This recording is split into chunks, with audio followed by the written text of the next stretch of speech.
இந்த penguin video உங்களை inspire பண்ணதுக்காக கிடைக்கிறது கிடையாது, உங்களுக்கு ஒரு வார்னிங் கொடுக்கறதுக்கான வீடியோ. இன்னும் நிறைய டீப்பரான சீக்ரெட்ஸ் இருக்கு, அதுக்கு போவோமா?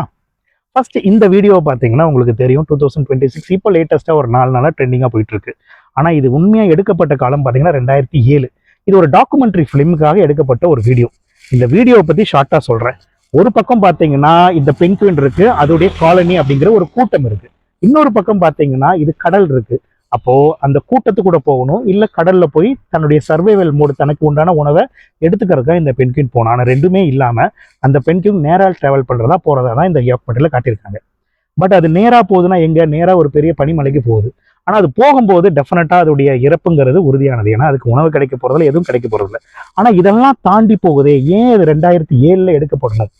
ஏன் இப்ப மறுபடியும் இது வந்து ரீட்ரெண்ட் ஆகணும், ரீசர்ஃபைஸ் ஆகணும் அப்படின்னா அதுக்கு நம்ம 2007 ஃபிளாஷ்பேக் போகணும்.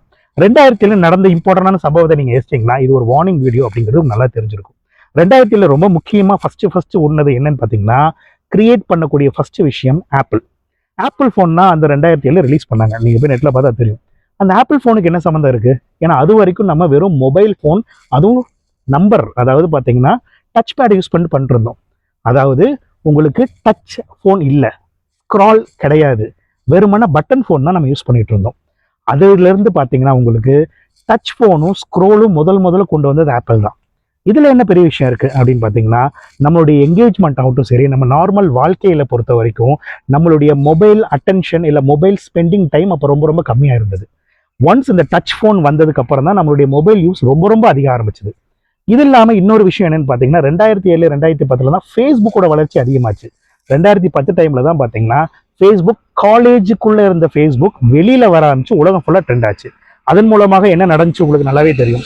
அது வரைக்கும் உண்மைன்னு ஒன்று இருந்தது, ஆனால் அதுக்கப்புறம் நம்ம பார்க்கறது தான் உண்மை அப்படின்னு மாறிச்சு. இது ரெண்டு மூலமா என்ன சொல்ல வருது? நம்மளுக்கு உண்மை என்பது கண்ணில் மறைக்கப்பட்டது, நம்ம பார்க்குற விஷயம் தான் உண்மைன்னு நம்மளே நம்ப வச்சாங்க. அடுத்த ரெண்டாவது விஷயம் என்ன நடந்துச்சு? ரொம்ப முக்கியமானது பார்த்தீங்கன்னா ஃபினான்ஷியல் லாக்டவுன் சொல்லுவாங்க. அதாவது பொருளாதார ரீதியான நிலை ரொம்ப மோசமாக போச்சு. எங்க? யூஎஸ்ல பார்த்தீங்கன்னா ஹவுசிங், அதாவது ரியல் எஸ்டேட்னு சொல்லுவாங்க. வீடு கட்டி அந்த வீடை வந்து லோன் கொடுப்பாங்க, அதன் மூலமா இல்லை மார்ட்டேஜ் பண்ணுவாங்க, ஆனால் அடமானம் வைக்கிறது. ஒன்று லோன் கொடுப்பாங்க இல்லை அடமானம் வைப்பாங்க, அது மூலமா வீடை நம்ம வாங்கிக்கலாம். அந்த மாதிரி அமெரிக்காவில் நிறைய பேர் வாங்கியிருந்தாங்க. திடீர்னு பார்த்தீங்கன்னா 2007 8 அந்த ஹவுசிங் லோன் வாங்கினது எல்லாமே கொலாப்ஸ் ஆச்சு. யாரும் பெருசாக ரீபே பண்ணல. அதன் மூலமாக பெரிய கம்பெனி, ரொம்ப முக்கியமாக லேமன் பிரதர்ஸ் அப்படின்னு சொல்லுவாங்க, அது நெட்டில் போட்டால் கூட இப்போ கூட அந்த லேமன் பிரதர்ஸ், அதாவது 150 வருஷம் கம்பெனி ஒரே நாளில் இழுத்து மூடப்பட்டது. அதே மாதிரி நிறைய பேங்க்ஸும் அப்போ கொலாப்ஸ் ஆச்சு. இதன் மூலமா நம்மளுக்கு என்ன அறிகுறி வந்துச்சுன்னா ஃபினான்ஷியல் செக்யூரிட்டி. அது வரைக்கும் பார்த்தீங்கன்னா நம்ம வாழ்க்கையில ஒரு ஃபைனான்ஷியல் செக்யூரிட்டி ஒன்று இருந்தது, ஆனால் அதுவும் இல்லை. அந்த ஃபைனான்ஷியல் செக்யூரிட்டியில் ரொம்ப முக்கியமான பங்குங்கிறது தங்கத்துக்கு இருந்தது. அந்த தங்கம் கூட பார்த்தீங்கன்னா 2004 வரைக்குமே பார்த்தீங்கன்னா உங்களுக்கு ஒரு 4000 5000 இருந்தது. 2007 வரும்போது அது 10,000 மாறிச்சு. இட் வாஸ் அ 2 மடங்கு அது வந்து ஜாஸ்தியாச்சு. ஸோ அப்படி இருக்கும்போது நம்ம தங்கத்து மேலே வச்சிருந்த அந்த நம்பிக்கையும் அதுவும் கொலாப்ஸ் ஆச்சு. இப்போ 2007க்கு முன்னாடி வரைக்கும் இவ்வளோதான் சம்பளம் வாங்கினா குடும்பத்தை நடத்தலாம் அப்படிங்கிறத தாண்டி 2007க்கு அப்புறம் ஃபைனான்ஷியல் இன்செக்யூரிட்டி அப்படின்னு கொண்டு வரப்பட்டது. அதுக்கப்புறம் என்ன ஆயிடுச்சு? நம்மளுடைய அட்டென்ஷனை காசாக்க முயற்சி பண்ணல, காசு ஆச்சு. நீங்க எதெல்லாம் அட்டென்ஷன் கொடுக்குறீங்களோ அதெல்லாம் காசு ஆச்சு. நீங்க நல்லா பாருங்க, ஃபேஸ்புக் ஆகட்டும் சரி, இன்ஸ்டாகிராம் ஆகட்டும், அதுக்கப்புறம் தான் எல்லா சோஷியல் மீடியாவில் வர ஆரம்பிச்சது. யூடியூப் ஆகட்டும், எல்லாமே வந்து உங்க அட்டென்ஷனை எல்லாமே பறிக்கப்பட்டது. அப்போ உங்களுடைய வாழ்க்கை ஃபுல்லா அந்த ஃபேஸ்புக் இதுலயே போக ஆரம்பிச்சது. சரி, இதுக்கும் அந்த பென்குயின் வீடுக்கு என்ன சம்பந்தம்? வேற ஒன்றும் இல்லை.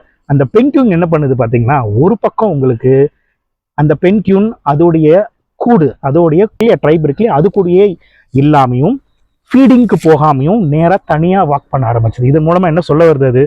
அது வேற ஒன்றும் இல்லை. உங்களுக்கு இது இன்னொரு வார்னிங் என்னன்னா, அப்பவே இந்த மாதிரி ஒட்டுமொத்த உலகத்தையும் இந்த அட்டென்ஷன் பேஸ்டு, இந்த ஒட்டுமொத்த இன்ஃபர்மேஷன் டெக்னாலஜிக்குள்ள உங்களுக்கு கொண்டு வர்றதுங்கிறது இனிஷியல் வார்னிங் ஆரம்பிச்சது.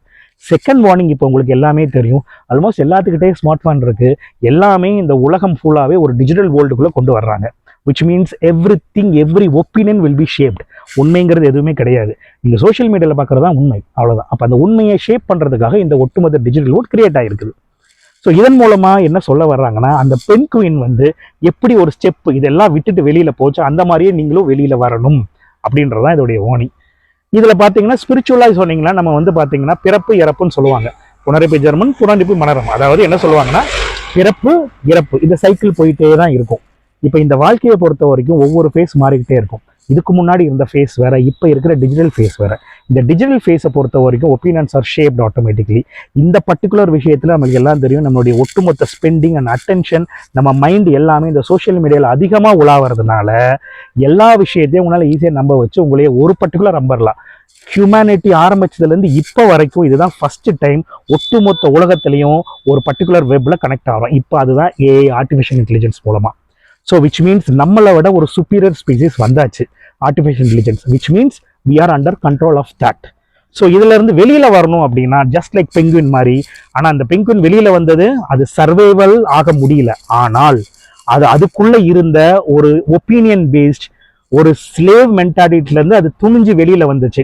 அந்த ஸ்லேவ் மென்டாலிட்டிலேருந்து நம்ம வெளியில் வரணும் அப்படின்னா நம்மளுடைய அட்டென்ஷன் ஸ்பேன் இன்க்ரீஸ் ஆகணும். இப்போ கூட ஒரு நோய் வந்திருக்கு, it's call attention deficiency syndrome அப்படிம்பாங்க. அப்படின்னா உங்களால் ஒரு பர்டிகுலர் விஷயத்து மேலே எவ்வளோ நேரம் அட்டென்ஷன் வைக்க முடியும்? ரொம்ப கம்மியான நேரம். அதுதான் அந்த விஷயமே. இப்போ அந்த அட்டென்ஷனுக்கு நீங்கள் என்ன பண்ணணும், சோஷியல் மீடியாவை யூஸ் பண்ணுறது கொஞ்சம் கம்மி பண்ணணும். ஒன்று. ரெண்டாவது விஷயம் பார்த்தீங்கன்னா உண்மை அப்படின்றது பார்த்தீங்கன்னா எதுங்கிறது நீங்கள் தேடி போய் அதை சர்ச் பண்ணி கண்டுபிடிக்கிற வேலை இன்னொரு விஷயமா இருக்கும். ரொம்ப முக்கியமாக புரிஞ்சுக்குங்க, இந்த பர்த் டெத் சைக்கிளை பொறுத்த வரைக்கும் உங்கள் உடம்புல நீங்கள் வந்து என்னென்ன மைண்டில் திங்க் பண்ணுறீங்களோ அதுதான் ட்ராவல் ஆகிட்டே இருக்கும். இப்போ அந்த வேர்ல்டு போகிற போக்க பார்த்தா எல்லாமே ஒரு ஷேப்டு ரியாலிட்டியாக கொண்டு போகும்போது அதிலிருந்து பிரேக் டவுன் பண்ணிட்டு வெளியில் வந்துட்டீங்கன்னா இந்த பர்த் டெத்லேருந்து வெளியில் வரக்கூடிய வாய்ப்பு இருக்குது. ஸ்பிரிச்சுவலாக நீங்கள் உடைச்சிட்டு வரலாம், ஆனால் பயாலஜிக்கலாக முடியாது. அப்போது பயாலஜிக்கலாகவும் என்ன பண்ணுங்கிறத யோசிச்சுட்டு ஸ்பிரிச்சுவலாக என்ன பண்ணணும்னு யோசிச்சிங்கன்னா வேலை முடிஞ்சு. இன்னொரு ஐடியா என்னென்னா சைலன்ஸ். முன்னாடியெல்லாம் பார்த்தீங்கன்னா நாய்ஸுங்கிறதே பெருசாக இருக்காது. யோசிச்சு பாருங்க, 2007க்கு முன்னாடி உங்களுக்கு எங்கே போனாலும் ஒரு அமைதி இருக்கும், எங்கே போனாலும் சத்தம் பெருசாக இருக்காது. ஆனால் இப்போ நீங்கள் சத்தத்துக்குள்ளே தான் வாழ்றீங்க. இப்போ கூட பாருங்க, சத்தம் தான். இவ்வளவு தூரம் சத்தத்துக்குள்ளே வாழ்ந்துட்டு இருக்கோம். அப்போ ரெண்டே விஷயம், ஒன்று அட்டென்ஷனை அதிகமாக ஒரு இடத்துல கொடுக்காதீங்க, இன்னொரு விஷயம் சைலன்ஸ், அதாவது அமைதியான இடத்துல இருங்க. இந்த ரெண்டையும் நீங்க வந்துட்டாலே போதும், ஆட்டோமேட்டிக்கா இந்த பர்டிகுலர் இனி வரக்கூடிய ஆர்டிஃபிஷியல் இன்டெலிஜென்சி ஆல்ரெடி வந்துருச்சு, அதுல இருந்து நீங்க ஸ்பிளிட் அவுட் பண்ணி வெளியில வர முடியும். தேங்க்யூ.